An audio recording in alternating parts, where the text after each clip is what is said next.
آج سے 4,500 سال پرانی تہذیب جو دنیا کی قدیم ترین اقوام کے لسٹ میں سر فہرست ہے۔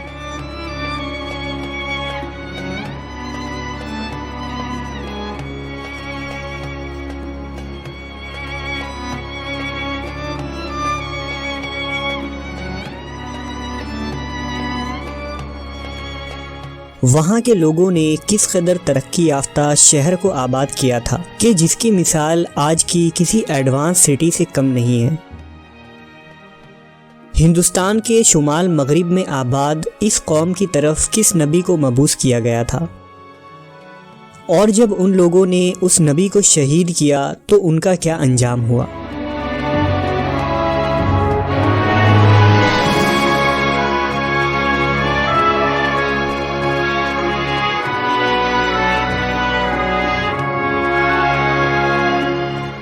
آج بھی دنیا کے کونے کونے میں ایسی بے شمار کھنڈرات موجود ہیں جو اپنی شاندار ہزاروں سال قدیم شان و شوکت کی گواہ ہے، جن کی طاقت، قوت، لشکر، صلاحیت اور زبانیں کبھی پوری دنیا پر اپنا اثر چھوڑ رہی تھیں، لیکن اب نہ وہ اقوام ہے اور نہ ان کے وہ شاندار علاقے۔ ان اقوام نے فطرت، حادثوں، حملہ آوروں اور تقدیر کے ساتھ ہر لمحہ جنگ لڑی۔ ان میں کچھ تو اپنے کفر و شرک، کچھ فتنہ و فساد، کچھ مال و دولت کے نشے میں چور ہو کر تباہ و برباد ہو گئے، جبکہ کچھ اقوام اور تہذیب کی بربادی کی وجہ یہ بنی کہ ان تمام گناہوں اور سرکشی سے روکنے کے لیے اللہ نے ان میں جن نیک بندوں اور پیغمبروں کو مبعوث کیا، انہوں نے ان نبیوں کو ہی شہید کر ڈالا اور اپنے خالق کے خلاف ہی کھلے عام بغاوت کر دی۔ چند ایسی تہذیبوں میں ایک تہذیب وادی سندھ بھی ہے۔ وادی سندھ دراصل کوئی ایک ریاست یا شہر کا نام نہیں تھا، بلکہ یہ جنوبی ایشیا کے شمال مغربی علاقوں میں کانسے کے دور کی ایک تہذیب تھی جو 3,500 سال قبل مسیح سے 1300 قبل مسیح تک آباد ایک بڑا اور پھیلا ہوا علاقہ تھا، جس میں بہت سارے ترقی یافتہ شہر اور گاؤں آباد تھے۔ یہ وہ دور تھا جب ہندوستان میں آریاؤں کی آمد بھی نہیں ہوئی تھی۔ وادی سندھ کا بیشتر حصہ پاکستان سے لے کر شمال مشرقی افغانستان اور مغربی ہندوستان تک پھیلا ہوا تھا۔ موہن جوداڑو اور ہڑپا نامی شہر اس تہذیب کی دارالحکومت تھی، جو سندھ کی سب سے ترقی یافتہ اور طاقتور شہر تھا۔ موہن جوداڑو کو اگر کسی اونچائی سے دیکھا جائے تو یہ شہر 2 حصوں میں منقسم تھا۔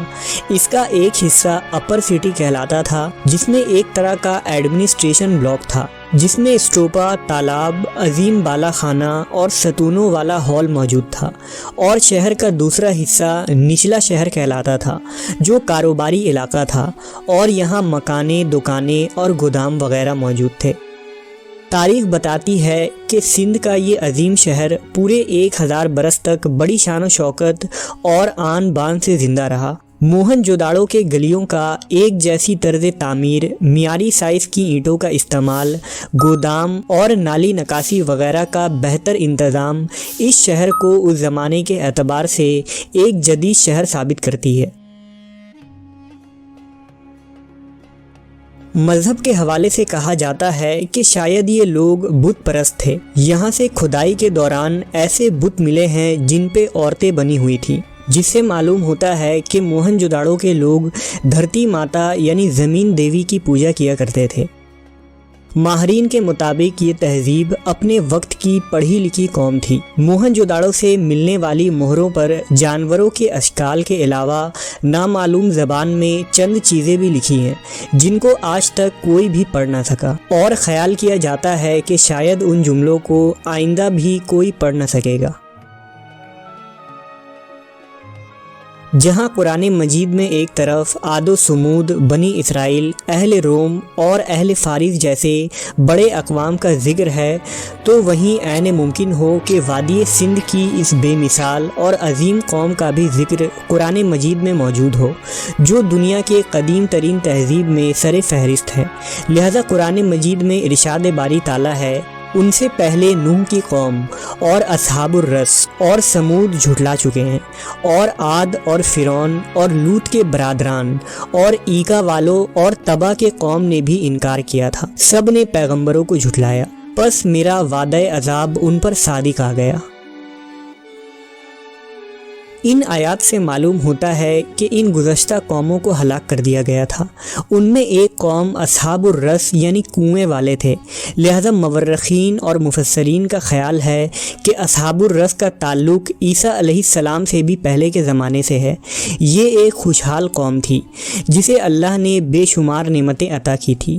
ان کے علاقوں میں ایک بہت بڑا کنواں تھا جس سے وہ پانی پیتے اور کھیتوں میں آبپاشی کیا کرتے تھے۔ اس کنویں سے پورا شہر پانی پیتا اور اپنے مویشیوں کو بھی پلاتا۔ یہ کنواں ان کے لیے بہت ہی بابرکت تھا۔ اس کنویں کے علاوہ اس علاقے میں کوئی اور تالاب یا چشمہ وغیرہ موجود نہیں تھا۔ ان کا ایک بادشاہ تھا جو نہایت ہی عدل و انصاف کرنے والا اور نیک انسان تھا۔ کہتے ہیں کہ جب اس بادشاہ کی موت ہوئی تو قوم کے لوگوں نے اس کے لاش پر ایک روغن مل دیا تھا کہ وہ گلنے اور سڑنے سے محفوظ رہے۔ لہذا بادشاہ کے مرنے کے بعد قوم کے لوگ بہت روئے اور بہت غمگین ہو گئے اور شہر کا نظام درہم و برہم ہو گیا۔ لہذا شیطان کو ایک اچھا موقع ملا اور وہ بادشاہ کے جسم میں داخل ہو گیا۔ لہذا بادشاہ کے جسم سے آواز آئی کہ میں مرا نہیں ہوں بلکہ میں کبھی نہیں مروں گا، میں صرف وقتی طور پر غائب ہوا تھا تاکہ میں دیکھوں کہ تم میرے بغیر کیسے رہتے ہو۔ یہ سن کر اس قوم کے لوگ بہت خوش ہوئے۔ بادشاہ نے کہا میرے اور اپنے درمیان ایک پردہ لٹکا دو، اب میں کبھی نہیں مروں گا۔ لہذا لوگوں نے اسے تسلیم کیا اور وہ فتنے میں مبتلا ہو کر اس کی عبادت کرنے لگے۔ لہذا اللہ تعالیٰ نے اصحاب الرس کی طرف ایک نبی کو بھیجا جن کا نام حضرت حنظلہ بن صفوان علیہ السلام تھا۔